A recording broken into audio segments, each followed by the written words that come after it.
फतेहपुर के आसोथर विकासखंड के सरकंडी के रहने वाले सरकंडी के प्रधान प्रतिनिधि संतोष द्विवेदी ने बद्री धाम, जी हाँ, बद्रीनाथ धाम में भागवत कथा का आयोजन किया है, जिसका सीधा हम आपको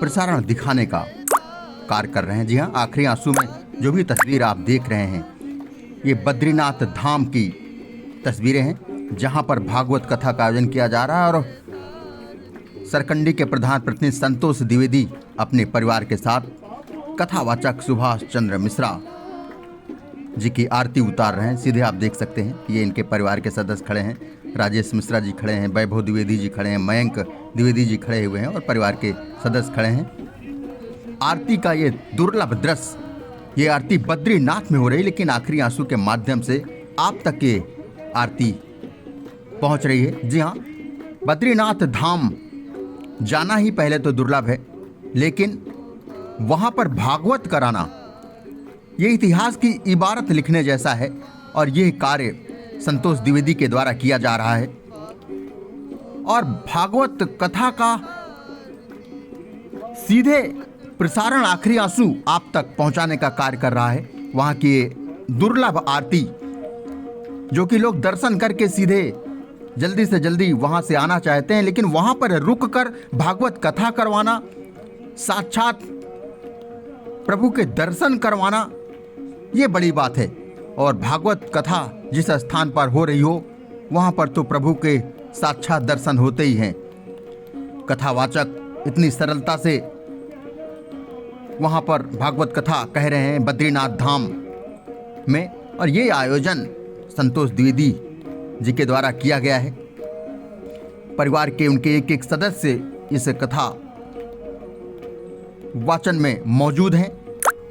फतेहपुर के तमाम लोग बद्रीनाथ धाम पहुंचे हैं और वहां पर देखिए सीधे सारे लोग भगवान को सुनना चाहते हैं की आस्था में लीन दिख रहे हैं महाराज कहते हैं और कथावाचक कथा सुना रहे हैं। नाम की नदी है और उसके तट पर एक गांव है, जिस गांव में एक ब्राह्मण रहते हैं जिनका नाम है आत्मदेव। तो महाराज आत्मदेव जो पंडित हैं, बड़े ज्ञानी हैं, बड़े धर्मात्मा हैं, बड़े कर्मनिष्ठ हैं, बड़े दयालु हैं, बड़े पराक्रमी हैं, इतने दया करते हैं और इतने कर्मनिष्ठ हैं कि संध्या वंदन हमेशा, नित्य कर्म हमेशा करते हैं। और महाराज कर्म कांड में तो निपुण है। उनके घर में धन वैभव है, उनकी पत्नी है धुंधी। और महाराज जितने आत्मदेव बड़े दयालु हैं, बड़े पराक्रमी हैं, बड़े तपस्वी हैं, इसका उल्टा उनकी जो धर्म पत्नी है धुंधी, वो उतनी ही कुटिल स्वभाव की है, क्रोधी है, कुटिल है, झगड़ालू है। ऐसा दिन कोई नहीं जिस दिन महाराज झगड़े में, मोहल्ले में या तो अपने आप झगड़ा करे, अगर अपने आप न करे तो वहां झगड़ा करवा दे। ऐसा कोई दिन नहीं जब उस मोहल्ले में झगड़ा न होता हो, वो भी धुंधली के कारण।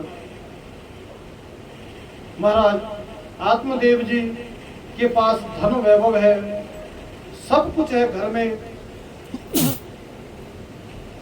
उनके घर में एक तुलसी का पौधा है, गाय है, लेकिन उनकी संतान नहीं है, इसलिए बड़े परेशान रहते हैं। घर में गाय है, कई वर्षों से बांझी है, तुलसी का पौधा लगाते हैं, सूख जाती है, तुलसी का पौधा सूख जाता है। बड़े परेशान हैं कि घर में धन वैभव है लेकिन पुत्र नहीं, और जब पुत्र संतान घर में नहीं होगी तो इसका कौन इसको खाएगा और किसके सारे हम इसको किसको देंगे, मरने से पहले किसके हवाले करेंगे इस संपत्ति को। यही चिंता मन में बनी रहती है। एक दिन तो महाराज चिंता बहुत बढ़ गई और वन की ओर चले आत्महत्या करने के लिए। और जैसी आत्महत्या करने के लिए वन में गए तो वहाँ जंगल में एक संत महात्मा बैठे थे एक पेड़ के नीचे। तो जैसे संत महात्मा का दर्शन हुआ उनको हाथ जोड़े और प्रार्थना करने लगे कि महाराज बड़ी जोर से रोने लगे। संत महात्मा ने रोने का कारण पूछा तो आत्मादेव जी कहते हैं महाराज मेरे घर में सब कुछ है, धन वैभव है, धन की कमी नहीं, वैभव की कमी नहीं, सब कुछ है, ज्ञान है, लेकिन एक ही चिंता है कि मेरे घर में पुत्र नहीं।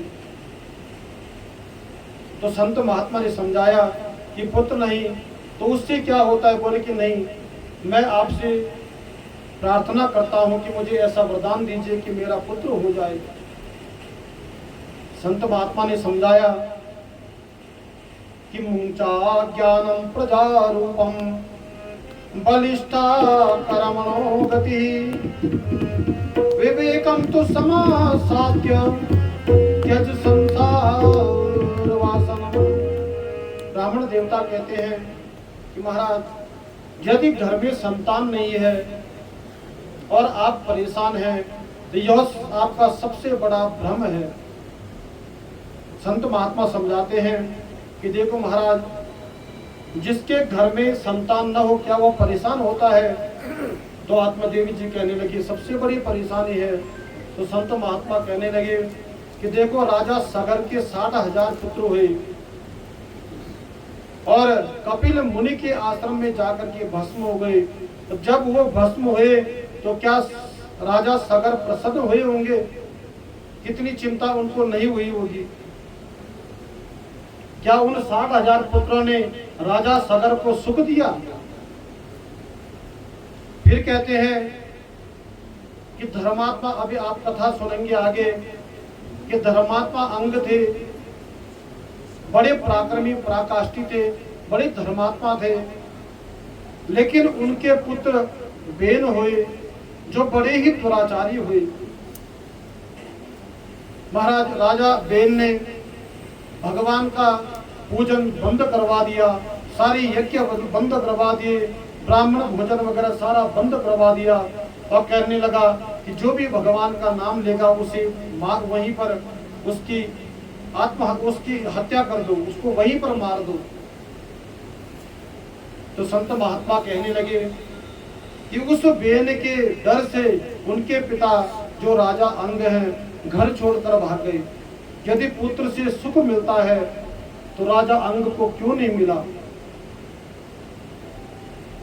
तो महाराज संत महात्मा समझाते हैं कि देखो हमारे पास जो वस्तु नहीं होती हम उसी में सुख ढूंढते हैं। हम कहते हैं कि हमारे पास यह वस्तु होती तो हम सुखी हो जाते। जब तक मकान नहीं था तब तक भगवान से प्रार्थना कर रहे थे कि हे भगवान हमारा मकान बन जाता। कृपा हुई, मकान बन गया। अब फिर वह सुख किसमें बदल गया कि घर में एसी वगैरह लग जाता। अब एसी वगैरह भी लगा तो अब मन में चिंता होने लगी कि गाड़ी भी हो जाती। तो महाराज गाड़ी भी आ गई, वो चिंताएं बढ़ने लगी।